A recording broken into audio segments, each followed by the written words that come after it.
O ex-ministro Ciro Gomes do PDT afirmou em entrevista exclusiva a Itatiaia que a política de combate à pandemia do governo federal é totalmente errada e genocida e que diversos estados e cidades do Brasil precisam de um lockdown, um bloqueio total, imediato. Olha, eu diria a você que nós estamos fazendo tudo errado, tanto na intensidade, quanto na direção, quanto na velocidade. E explico. Esse vírus é um vírus muito peculiar, muito atípico, muito único na história recente da humanidade. Ele não tem vacina e ele não tem remédio.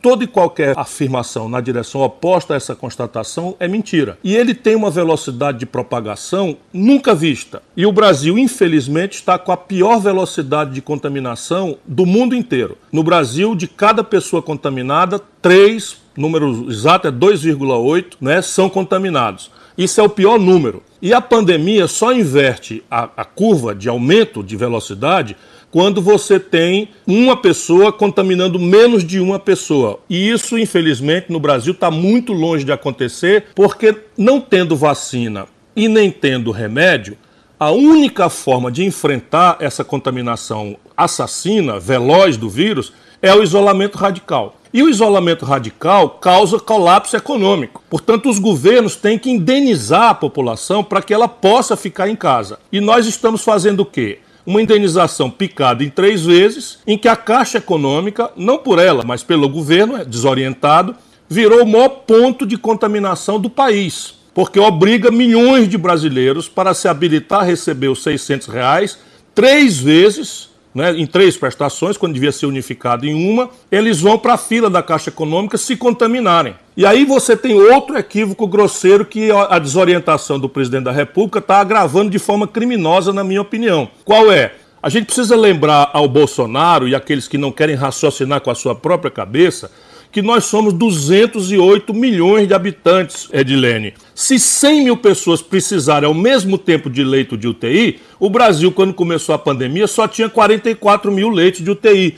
Esse é o ponto. E vamos lembrar que continua acontecendo atropelamento, bala, tiro, infarto, AVC, que são as outras morbidades que também precisam de leito de UTI. Então, repare, não está em Belo Horizonte ainda colapsado, mas Fortaleza nós estamos abrindo 10 leitos de UTI, ocupa por 10 e fica mais 30. Em relação ao decreto presidencial autorizando o funcionamento de salões de beleza e academias, sobre o qual Marcelo Tait tomou conhecimento por jornalistas durante uma entrevista coletiva, segundo Ciro Gomes, o ministro tem feito papel de pateta. Nós estamos na pior tragédia de saúde pública do último século por essa gente. Veja, o presidente da República botar num decreto, já depois de ter sido desmoralizado em linha com a melhor norma da Constituição pelo Supremo Tribunal Federal, que esses serviços são essenciais, é, na verdade, um gesto de absoluta irresponsabilidade. E como é uma irresponsabilidade que vai causar mortes, isso é genocídio. Mas na medida em que o governador diz que é para fazer o isolamento e o presidente fica na direção oposta, ele próprio confraternizando com pessoas, passando a mão no nariz, sem máscara,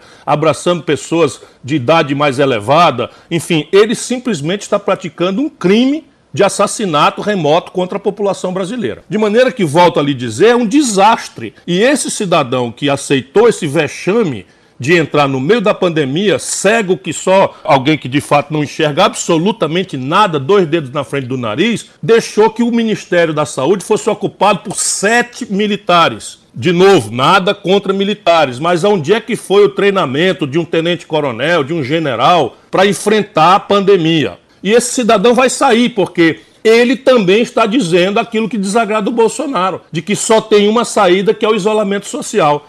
Aí, no meio de uma entrevista coletiva, ele toma notícia de que o isolamento social está sendo afrouxado pelo presidente da República, sem nem dar um telefonema para ele. Só um vergonhoso pateta aceita um vexame desse. Ao avaliar o cenário político nacional, o pedetista afirma que Bolsonaro deseja um golpe, mas que não há ambiente para isto. De acordo com Ciro Gomes, avaliando a composição ministerial, os militares já mandam no Brasil. O golpe militar eu não vejo como uma possibilidade real, por 2 razões. Primeiro, os militares já estão no governo. Ô Edilene, faça como eu fiz para ajudar os seus ouvintes, uma pesquisa rápida. Veja a quantidade de generais que estavam no governo Geisel e no governo Figueiredo, some os 2 E eu vou lhe dizer o que eu já fiz. O Bolsonaro tem mais ministro-general do que o Geisel e o Figueiredo, que foram os dois últimos presidentes do período autoritário da ditadura de 64. Portanto, o regime militar já está implantado.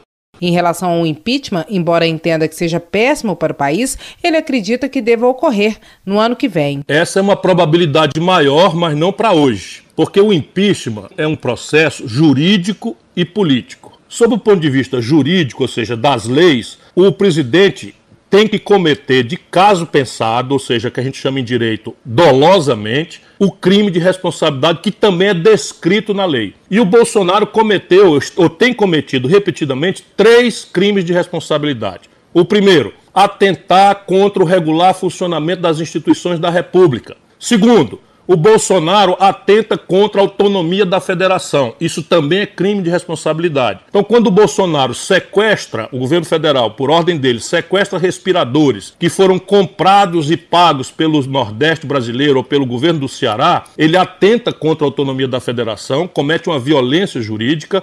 Quando ele desmoraliza, não é, por pura politicagem, as providências de isolamento social do governador do Rio, do governador de São Paulo, quando ele estimula, não é, o afrouxamento, ele está cometendo também esse crime de responsabilidade, que é atentar contra a autonomia da federação. E o mais grave de todos, o Bolsonaro sistematicamente agride, insulta, comete o crime de ameaça à saúde pública. E isso é o que eu acho que vai ser. Mas isso é o aspecto jurídico. Então, que ele é um criminoso e que é passivo de um procedimento jurídico de impeachment, está dado. Na parte política, o Bolsonaro ainda mantém ao redor de 1 em cada 4 brasileiros apoiando ele. Mas nesse caminho que ele está, nós vamos contar dezenas de milhares de mortos. A economia vai estar em frangalhos ali por setembro, outubro. Eu duvido que ele resista. Esse procedimento, se todos os prazos forem cumpridos como tem que ser, porque o impeachment é uma coisa muito traumática. Você não pode usar o impeachment de 2 em 2 anos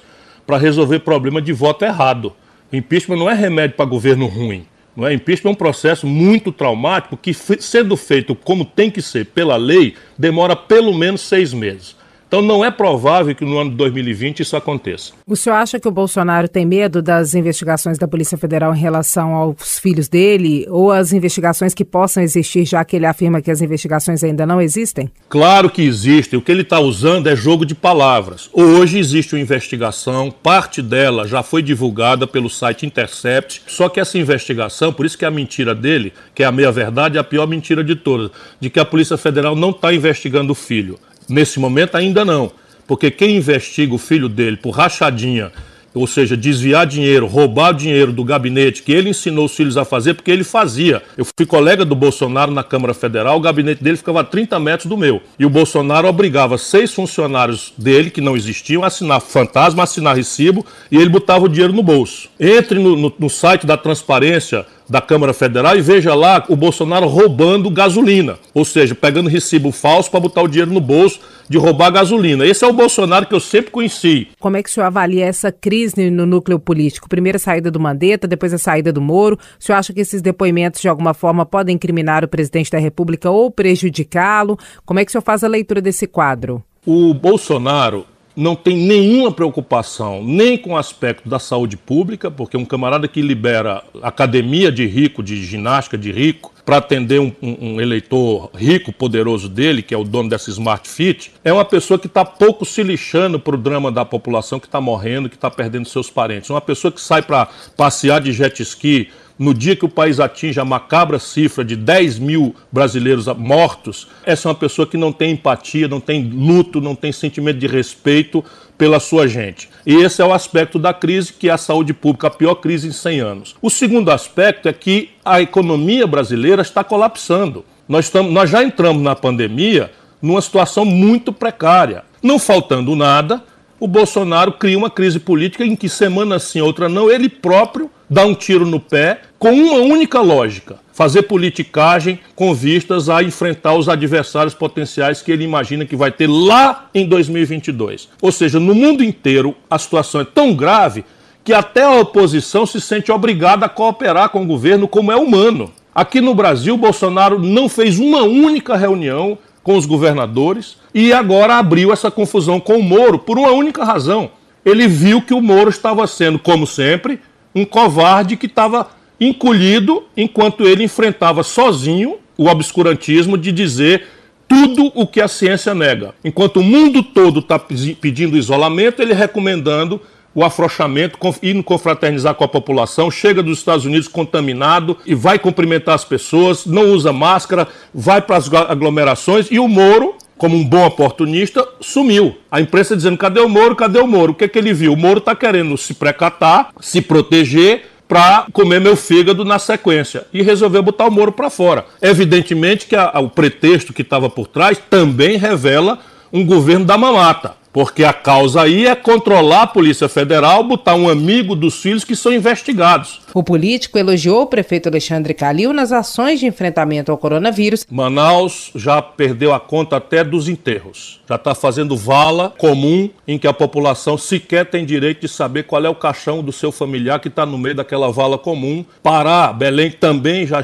passou da conta, São Luís já passou da conta, e o número é bastante claro da gente achar. É quantos leitos de UTI estão ocupados daqueles que você tem. Isso é simples de entender. Então, nesse momento, Belo Horizonte é a 4ª capital menos infectada. E eu digo a você que é graças à liderança do prefeito Calil, porque nesse caso, a liderança política, mesmo mal compreendida, tem que revelar firmeza. A entrevista completa com o ex-ministro Ciro Gomes você acompanha no Abrindo o Jogo. O podcast fica disponível nas plataformas digitais e no Itacast, o site da Itatiaia. Repórter Edilene Lopes.